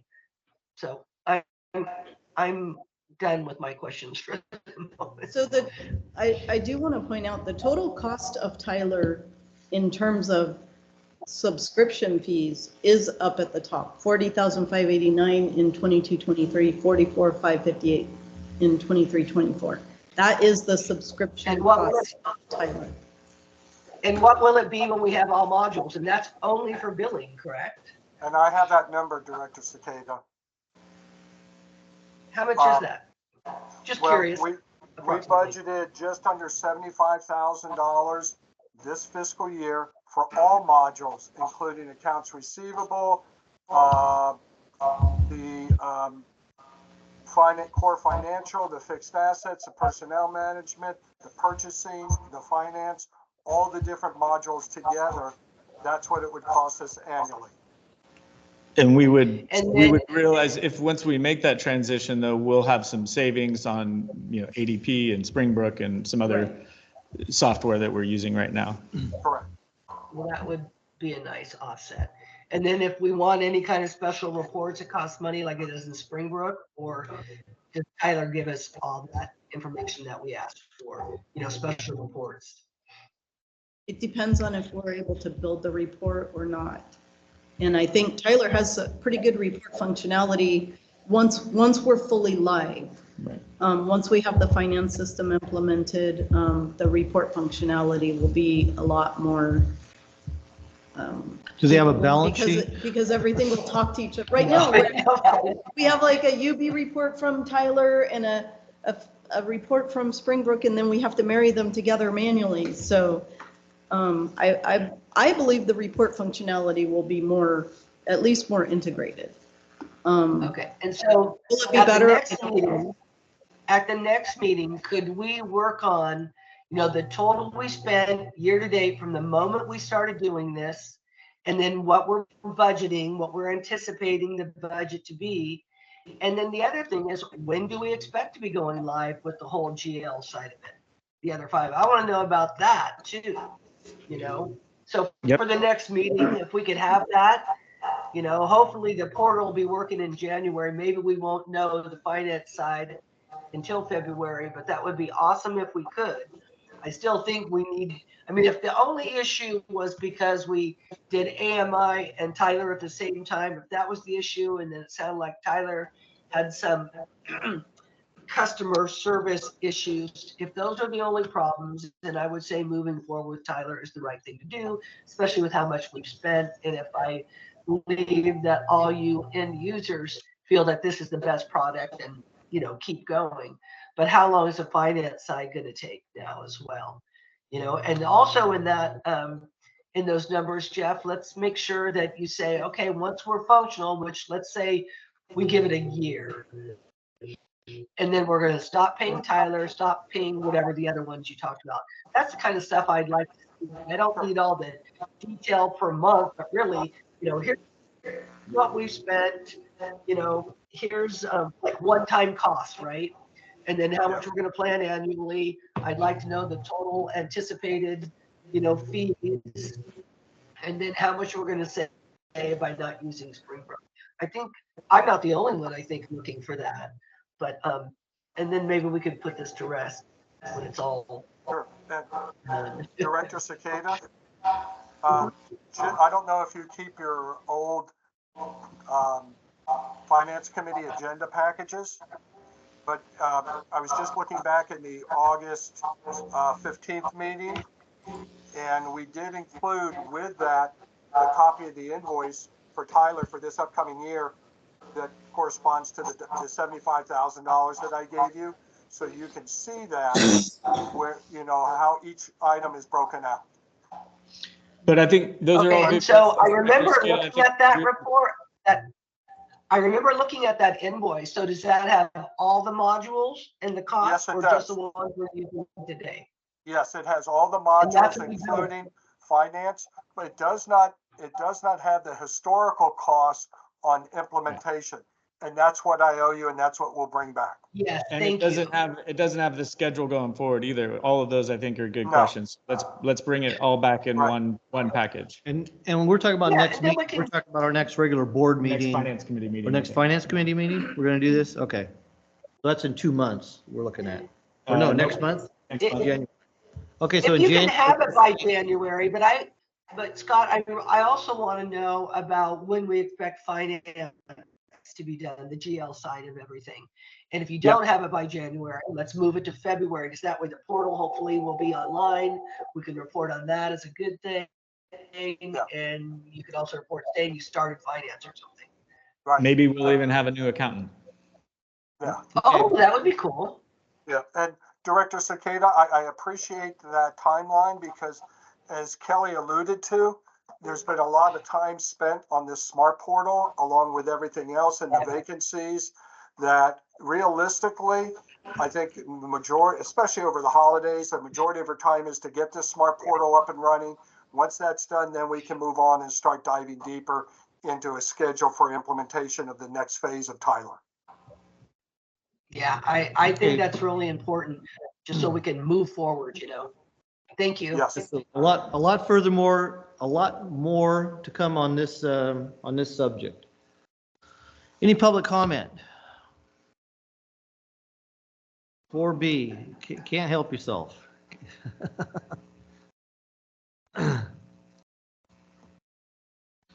Michael Castro once again. So just to be clear, the system fees are in addition to the transaction fees as far as creating the cost of billing. Yes. Yes, Okay, that's correct. because they're in two different sections and you have a total at the bottom and they're not combined. So that's why I asked that. Somewhere in the conversation, it appears that there's another software system that's handling billing transactions? No, Or did I Tyler, misunderstand? Tyler handles all of the utility billing Okay. transactions and all accounts receivable transactions at this And point. there's nobody else involved? Well, what you might be referring to is check processing. Okay, that's probably part of it. That is a separate service that we use the Okay. lockbox for. So then it's an even greater number. If you're talking about total utility billing processing costs, Yes. there are additional expenses that are not shown here. Okay. So just my understanding with what I'm seeing is for 22, 23, there was 213,000 in fees and they collected back 95,000 of them. And I assume 23, 24 is current to date since the whole year is not, so it's 104. And so far they collected 88 back. Right. Okay. All right. Yeah, and the rationale there was To me, really. it doesn't make any difference if it's for $1 million or for $100 million. Sure. This is the transaction cost costs, of right? service. Okay. But it was really because those credit card surcharges have just gotten steeper and steeper every year, and it's something that Director Cicada championed, and because we're paying a significant amount to pass if we don't recover those costs, and that's why I think you've seen it in a lot of other entities. A lot of other utilities have done the same thing as well, because it just got more and more expensive for us to absorb those costs. And so we shifted in February to recovering that, the majority of those costs. Okay, thank you.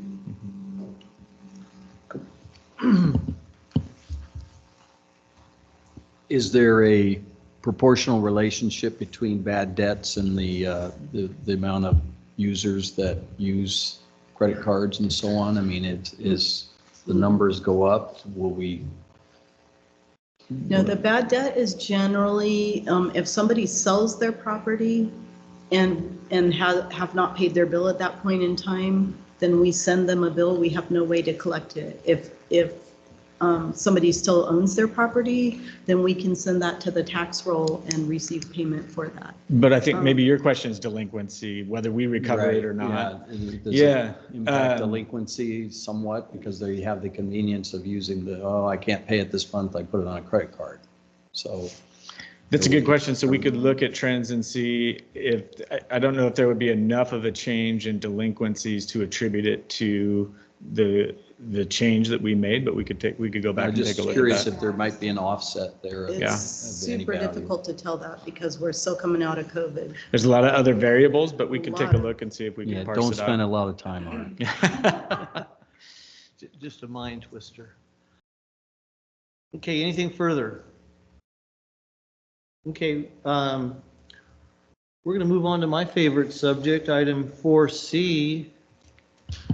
The discussion update on placing wastewater base rate on the county tax rolls. Jeffrey Meyer. Yes, Director Ratterman. Unfortunately, I don't have much to report back. We still have not heard back from the county as to whether or not they're willing to accept these items on their tax rolls and how much it's going to cost them. We are still hounding them and hoping to have more information when we return to your Finance Committee in January. Okay, I asked Catherine to bring a couple copies of the frequently asked questions from the city of Millbrae, as it was in the process of doing this exact same thing. They put together a frequently asked questions on doing this. Also, the city of Thousand Oaks. So there's two different. So I just did a little bit of searching on the website for utilities who have recently done this, and I think I pointed out last month that the McQualmie Hill Sanitary District just did this. So on the city of Millbrae, I just want to point out when I go through these things, a couple of them. As I'm thinking that CCWD should be very similar, the answers to these questions, and what I've talked to staff about is looking to get for staff to get behind this and make sure it makes sense before we even make a decision to even try and start doing it. But the why is why the first question: why is the city collecting sewer service charges through the tax roll? And what are the answer is that this guarantees the payment. There will no longer be any late payments, any delinquent payments at all. It also has the potential to increase the city's bond rating. Same thing should happen with CCWD. Question 2: are there other agencies that currently bill sewer service charges through the county tax roll? The answer: the majority of agencies in San Mateo County collect sewer service charges on the tax roll.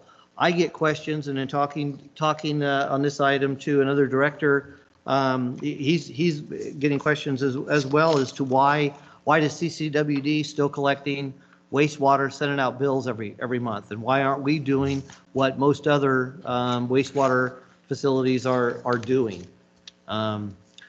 Now, question 6 from the city of Millbrae, who is responsible for paying the sewer service charges on the tax roll? Charges collected to the tax roll are responsible of the parcel owner who pays the entire property tax bill. Question 7, what if I am a tenant and the current customer on record? Tenant of parcels that that have been charged collecting, tenants of parcels that will have charges collected through the tax roll will not see a sewer service charge. All sewer service charges after July, after this is implemented, will be transitioned to the tax roll. We will be sending out bills to our customers that will no longer have a sewer component. How will I pay my bill if my sewer service charge is collected to the tax roll? Sewer service charges collected to the tax roll will not appear on the parcel, will now appear on the parcel owner's tax bill the same way they do property taxes. Charges are paid in the same manner and at the same time as the property taxes. I just got a couple more question and answers I want to read into the record from the city of Thousand Oaks. Why did the city make this change? And this is very interesting and very, comes right into CCWD's situation that we're currently faced with. Cost saving. Why did the city do it? The answer is cost savings. Collecting residential wastewater charges on the secured property tax roll results in a significant cost saving to the city. The city overall wastewater utility bill expenses will be reduced by an estimated $72,500 per year. That's for postage and materials, as well as reduce an additional 3,000 hours of staff time per year spent processing the bills and performing account maintenance. This savings would allow staff to begin analyzing the feasibility of moving from a bi-monthly to monthly water billing, which will help the city's overall water conservation efforts. Also, customers requesting city services or customer service will realize increased productivity and customers' response time by staff. The last one I have, or second to the last one, how will this affect my renters? Property owners will need to collect wastewater charges directly from the renters as warranted through rental agreements. The last item is, will this affect my water bill? No, it will not affect the water bill at all. And thank you for gathering that information, Catherine, again for this meeting. Cindy, you have any comment on this item? No, I think I'll wait until we hear from the county. I think, I'm still thinking Okay. it's a good idea, but I want to go with the county. And I'd like to think that if this was a good idea for these other utilities, that it's got to be a great idea for us. And I'd like to just see how it would work. And if maybe Jeff or Michael, if you in your spare time, let's look with or check in with the city of Millbrae and the city of Thousand Oaks, Moke Hill Sanitary, and Michael, I think you had a couple others that EID or PCWA, someone local just started doing this. I'm not quite sure who. I'd just like to find out their reasons for doing it and how it's working, Sure. moving forward. But I don't want to rush this. Again, if we don't have the information of it, haven't studied it to the extent that we need to, let's. I don't need to see this in January. I would like to see it by February, March, and have some answers. And I'll stand in line at the county to try and get answers from them. I don't think it's county council that's going to be giving you an answer on this. There is some department head I'm sure we can go through to ask the same questions instead of going to their attorney. So the department heads were the ones who forwarded us to county council. Right. There's Department heads are gonna something go through. odd about our teeter agreement. Huh. So I we'll don't work through know. all that, though. I think definitely by February, we should be able to have Okay. some feedback on that and some other due diligence that we'll do in the meantime as well. So Okay. absolutely. Cindy, do you have anything? No, I'm good. Oh, you just said, okay. Francisco?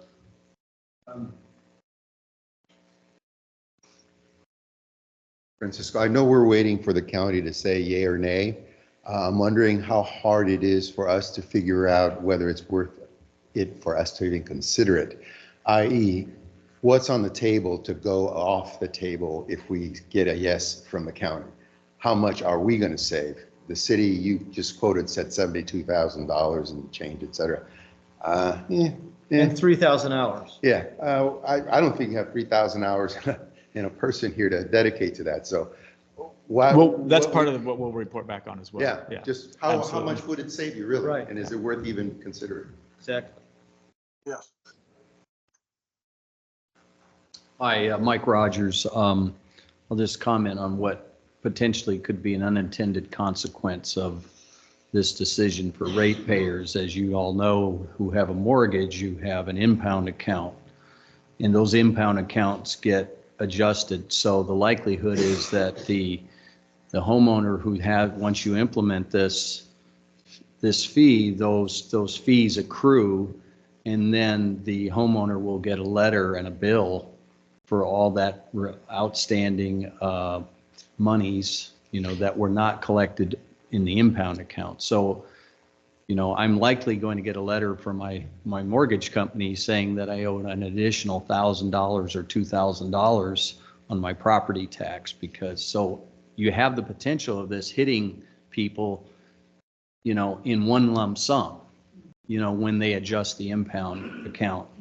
So you got to take that into consideration. You're going to have some upset people. They're going to say, well, what happened here with my, hopefully they'll understand they haven't been paying this monthly or bi-monthly flat fee, but it gets added to the property. Once the property taxes get sent to the mortgage company, they're sending out letters to all of the citizens with these bills.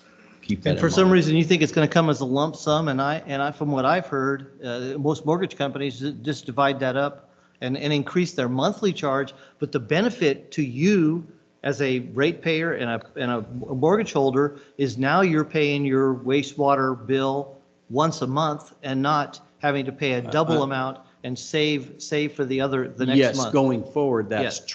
going forward, they will adjust the impound amount to account for that additional assessment. Mm-hmm. But between, what the current impounds are, once you implement this, there's a 6-month, 8-month, whatever it is and they'll make that adjustment and they'll say, hey, here's your 6 months or 8 months of you've underpaid your impounds by $800. And so we want that $800. Just in the from first mortgage. year, I think is what. In you're the first talking about. year. Yeah. Yeah, but Depending on the subsequent, timing of how we. Yeah, it's phase going to it be in. dependent on the timing of when your mortgage payment is due and when your impound. I'm just telling Yeah. you, Yeah, I'm yeah. just telling you, everybody's going to get the same letter. It may be a different amount and, but they're going to get the letter and, Yeah, they're not no, going to we be would- happy, but. I think it's a great point. I mean, I think if we go this route, I think we would be careful to mitigate that issue either by the timing of it or just make sure that we're doing a ton of outreach. so And that communicating Exactly, via right. whatever means you can, that this is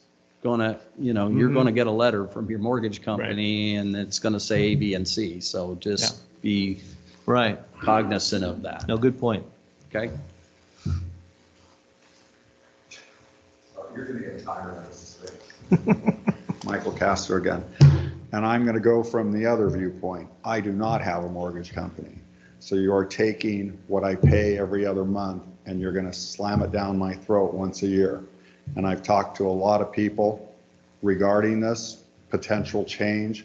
And there are also people who do not have mortgages that are not going to appreciate getting hit with a bill that they pay twice a year or once a year. I pay mine once a year. I don't split it up with November and April, whatever the split is. I pay it at the end of the year in full and it's done. So it will affect me that way.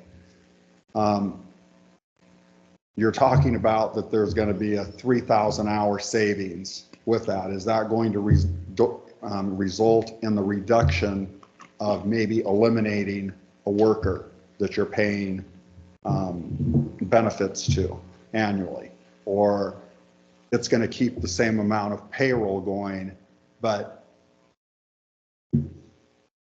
it's not really going to save that way is the way I'm looking at it.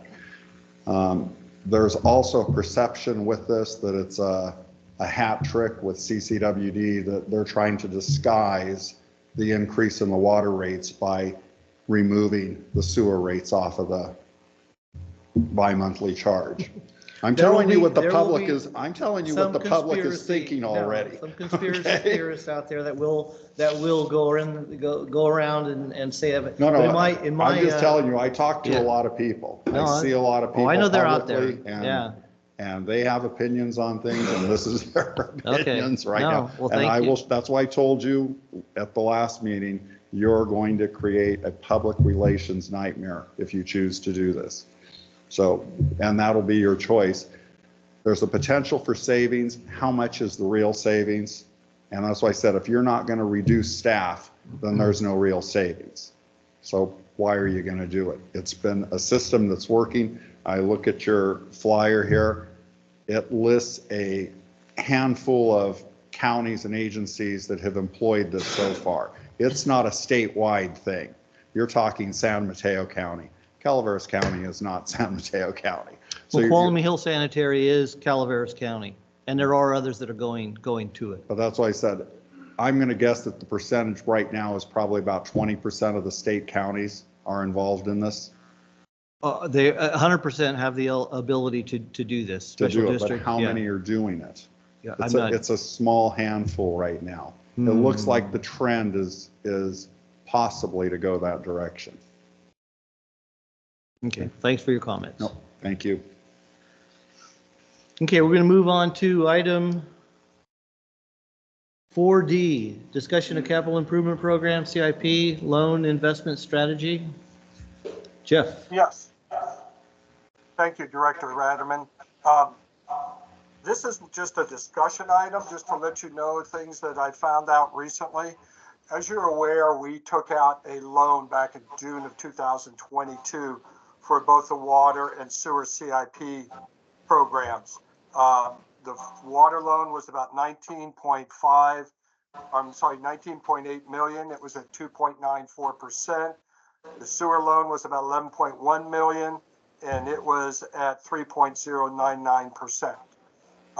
Really good rates at the time. Remember, that was just before the Fed took actions to increase the Fed funds rate and interest rates took off. So the district benefited and will benefit for 20 years of low interest rates.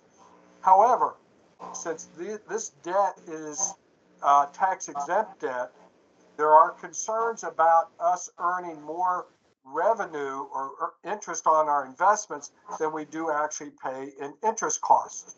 That's called arbitrage. And in simple terms, if we earn, let's look at the water loan at 2.94%. If we earn 3% on our investments and the interest rates on the loan is 2.94, we have to pay taxes on that 0.06%. Very basic. The government wants its share. And taking that a step further, we're actually receiving 4.98% on our money market funds with Chandler at this time. So significantly more money, we're earning significantly more money on our investments from the proceeds of these loans than we are actually paying in interest. So what happens? We've contracted out with an arbitrage specialist who creates an annual report that prepares our tax liabilities on these investments that we made. The last one that was done in June 30th, 2023, our water loan shows a liability of about $124,000. Our sewer loan has a liability, excuse me, of just under $44,000. Now, when do we have to pay these taxes? Not until we close out the loan. It's about 5 years from the anniversary date of the initial loan, which will be 2027. So that being said, it came to my attention 2 weeks ago from a former colleague of mine that they had actually unearthed previous, I want to say, tax information that goes back to 1976 and again in 1992 that created a investment piece and of a piece of investments that can actually are tax-free when it comes to arbitrage. In other words, even if we make more than the interest rates on the loan, either the 2.94 or the 3.1%, we get to keep the money that we earn. We don't have to rebate and the additional amount above the stated interest rates of the loans back to the IRS. These are called state and our demand deposit state and local government series investments that come through the U.S. Treasuries. The nickname, they're called slugs. And the question is, why didn't anybody know about these? Well, it's been decades since the time when interest rates were actually higher than the loan rates that were taken out and arbitrage has come into effect. So what we're looking at is an opportunity here to reduce our tax burden to the tax liability to the IRS by potentially moving our investments into these demand deposit slugs. I've reached out to Chandler Assets Management. They do not deal in demand deposit slugs. You have to go through the Treasury or a firm that deals with the Treasuries to be able to do that. Right now, slugs are earning about 4.21%. So we could still earn money and keep it. It's just a matter of what we want to do if we want to further investigate this process and see can we do it directly through the U.S. Treasury? Do we have to go through a firm, an investment firm to be able to provide these services? Some of them will be charging a fee for this, maybe 20, 25 basis points. And that's based on the total amount of assets that are invested in with these slugs. Or do we try to go it on our own? I don't have an answer at this point. I just wanted to bring it to your committee to let you know this is something we're looking at to hopefully reduce our tax liability to the IRS. And I'll answer any questions at this point. So, Jeff, I have a question. It says that the liability is based on the interest earned over X percent. And to determine what that liability is, can you deduct the cost for, like, for instance, Chandler's cost for managing the money? Can those be deducted from the liability or before the liability is determined? They're looking at net revenues that we earn. So it would be looking at the cost that Chandler would charge us. But I believe, Catherine, please bear with me on this. Chandler just charges us a flat fee on our general investment. Is that correct, Catherine? Correct. They don't currently charge us a fee on the water or sewer loans. To There's a manage. flat. Yeah, she answered correct. I don't think he heard you. Correct, I said. They don't charge us a fee on the water or sewer CIP loans at this time. Okay, so we couldn't deduct that from part of the liability. So is this an information? Is this an information only item, Jeff, and you're still looking into it, but you'll have recommendations in the near future? It's information, but I guess what I want to try to do is judge your committee's interest in telling me to go forth and see if I can come back, find more information and bring it back to your committee. Go forth and save money. Yes. I agree. Go forth and save money. Bring it back maybe to the whole board. You made a comment where you could potentially cost us 25 basis points to have somebody do this versus could we do it directly? So obviously I'd like to see doing it directly and saving some money. Yeah, and I have to see what's required. Do I have to have a particular license to buy from the federal government, from the U.S. Treasury, all those things? But I should know soon enough because if we're going to do this, I want to cut the cord from having to pay taxes sooner than later. So it may be possible that I'll have information by the January 10th board meeting. That would be great. Very good. Okay. Okay, see, I think you got direction on that. Cindy, anything further on that? I have nothing. No, I'm good on that item. Any public comment on this item? Guys are getting worn out, huh? Might end up on a downer. Okay, item 5, Director of Administrative Service comments. I just have two items. One of them, as we touched on briefly, was the audit. We're moving along. Catherine is, I don't want to say pulling out her hair, but is getting tired of this process because there's a number of redos and having to recalculate the capital lease costs and such. But we are getting closer, and we're hoping to bring the audit to the Finance Committee in January and to the board on the 24th. It all depends on how quickly Richardson and company can finish their work and we can get on with doing the MD&A and getting them draft to your Finance Committee. But we're moving ahead on that. Also in January, at the January 24th meeting, we'll be making our mid-year report, and that'll also be kicking off the fiscal year 24-25 budget to the board. As we have talked previously, as Michael mentioned to his board report, we're already starting to work internally on the budget. So this is more of a information to the board, looking at strategies where we want to go, and then we'll provide that to your board and ask direction and then move forward. And that's all I have. Okay, well, thank you. General Manager comments. Yeah, I was going to touch on budget prep as well, but Jeff already hit that. I will say we're very excited that a new customer service rep started this week, finally. So that takes care of one of the vacancies we've been wanting to fill for a while, and it'll take some time to get her up to speed, but we're very excited to have her, and maybe we'll do an introduction at the board meeting. IT manager interviews are underway, so hopefully we'll have a selection on that front as well. And I think we have 4 other ongoing recruitments. So there's a lot that we're trying to get those people in and trained so we can take a breath and tackle a lot of stuff that has been deferred during that time.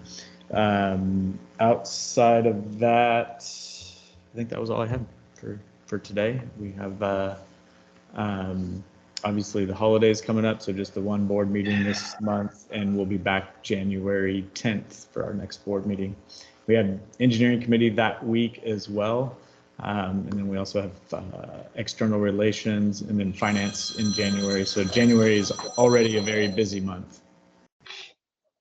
Well, thank you. Director comments. Cindy? Yes, just a couple of things. I kind of want to run this by you, Catherine and Jeff and whatnot. So when you prepare your report in the agenda packet, for instance, I'm looking at agenda item 4D, and at the end, there's always something that says financial considerations. Well, it's obvious, I think, it says none at this time, and almost everything says none at the time. But if there's something like in this case, could we put some kind of estimates? Like in this case, it could say if we outsourced it, it could be a fee. We don't know how much, but it could be a fee. Because to me, financial considerations, I'm sure there is something. So for instance, let's say we want to get a membership for some software. Well, today there's no financial consideration, but obviously it would be a financial consideration. And you could say something like, well, it'd be an annual fee or renewal fee, something like that. I don't want you to do a lot of extra work, not big detail, but yes, there would be some kind of financial impact at some point down the line. I don't know what it means to everybody else. I'm just making that comment. And then the other thing for either January or February meeting regarding Tyler, I just want to make sure we have all costs from the time that we decided to to switch over, and I'd like to know the cost, what we spent so far, what we anticipate going forward, the financial, when we're gonna have the financial component and what you expect the annual cost to be.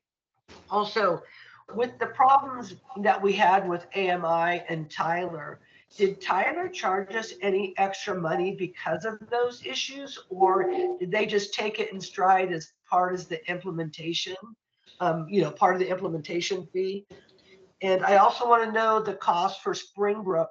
Everything we've spent on this, and if you could just make it in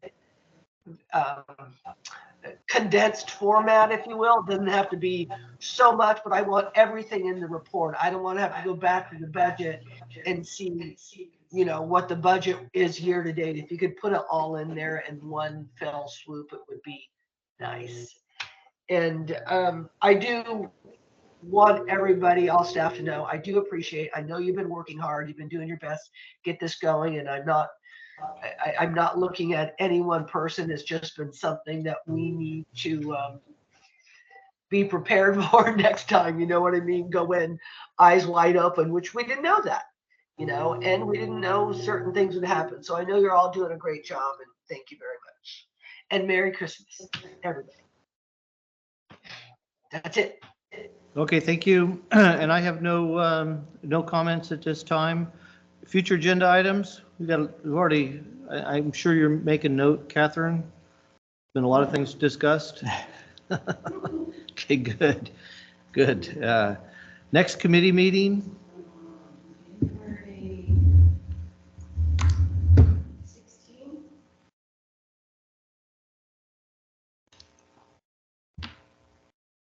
That would be the 16th, January 16th. That's the third Tuesday. Okay. That looks good, very available. Make sure and get it in the book. Okay.